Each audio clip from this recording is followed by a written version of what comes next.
এক সুন্দর সাগর পাড়ের শহরে আব্দুর রহমান নামে এক অত্যন্ত ধনী বণিক বাস করতেন। তার বিশাল বিশাল বাণিজ্য জাহাজ দূর দূরান্তে দেশ থেকে পণ্য নিয়ে আসত। শহরে তার মতো ধনী আর কেউ ছিল না। কিন্তু এত সম্পদ থাকা সত্ত্বেও তার মনে কোনো শান্তি ছিল না। রাতে তার ঘুম হতো না। তিনি সারাক্ষণ তার ব্যবসা, সম্পদের হিসাব এবং ভবিষ্যতে ডুবে থাকতেন। একদিন ভোরে দুশ্চিন্তার কারণে ঘুম ভেঙে যাওয়ায় তিনি সমুদ্রের তীরে হাঁটতে বের হলেন। ভোরের স্নিগ্ধ আলোয় তিনি দেখলেন এক জেলে একটি ছোট নৌকা নিয়ে মাত্র কয়েকটি মাছ ধরে তীরে ফিরে আসছে। জেলের পরনে ছিল সাধারণ পোশাক, কিন্তু তার মুখে ছিল এক নির্মল হাসি ও গভীর প্রশান্তি। বণিক আব্দুর রহমান কৌতূহলী হয়ে জেলের কাছে গেলেন এবং জিজ্ঞেস করলেন, ভাই, এত তাড়াতাড়ি ফিরে এলে যে? আর একটু বেশি সময় মাছ ধরলে তো আরও বেশি আয় করতে পারতে। জেলে হেসে উত্তর দিল, জনাব, আমার আজকের প্রয়োজনটুকু আল্লাহ পূরণ করে দিয়েছেন। এই মাছগুলোর কয়েকটি আমার পরিবারের জন্য, আর বাকিগুলো বিক্রি করে যা পাবো তা দিয়ে আমাদের আজকের দিন ভালোভাবে চলে যাবে, আলহামদুলিল্লাহ। বণিক অবাক হয়ে বললেন, কিন্তু তুমি যদি আরও বেশি পরিশ্রম করতে, তাহলে তুমি একটি বড় নৌকা কিনতে পারতে। তারপর আরও অনেক জেলেকে কাজে লাগাতে পারতে। একসময় তুমি আমার মতো একটি বিশাল বাণিজ্য সাম্রাজ্য গড়ে তুলতে পারতে।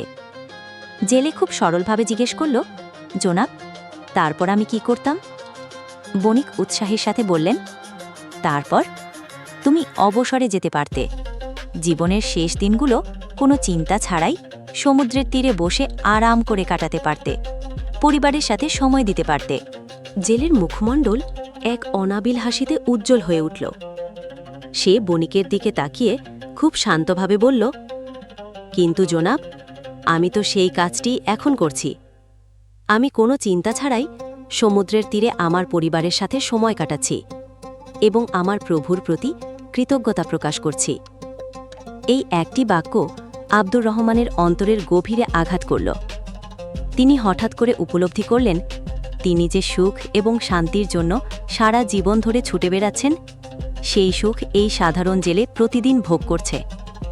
তিনি বুঝতে পারলেন, তিনি সম্পদের পাহাড় গড়তে গিয়ে জীবনের আসল প্রশান্তিকেই হারিয়ে ফেলেছেন। তার সমস্ত সম্পদ তাকে দুশ্চিন্তা ছাড়া আর কিছুই দিতে পারেনি। সেই দিন আব্দুর রহমানের জীবনের মোড় ঘুরে গেল। তিনি বুঝতে পারলেন, প্রকৃত সুখ এবং শান্তি সম্পদে নয়, বরং অল্পে তুষ্ট থাকা এবং আল্লাহর প্রতি কৃতজ্ঞতা প্রকাশের মধ্যেই নিহিত। শিক্ষা: জীবনের প্রকৃত সম্পদ ধন দৌলত বা সামাজিক মর্যাদা নয়, বরং অন্তরের প্রশান্তি ও পরিতৃপ্তি। আমরা প্রায়শই ভবিষ্যতের সুখের আশায় বর্তমানের ছোট ছোট আনন্দ এবং আল্লাহর নিয়ামতগুলোকে ভুলে যাই। আল্লাহর উপর ভরসা করে এবং যা আছে তা নিয়ে সন্তুষ্ট থাকতে পারার মধ্যেই সত্যিকারের সফলতা লুকিয়ে থাকে।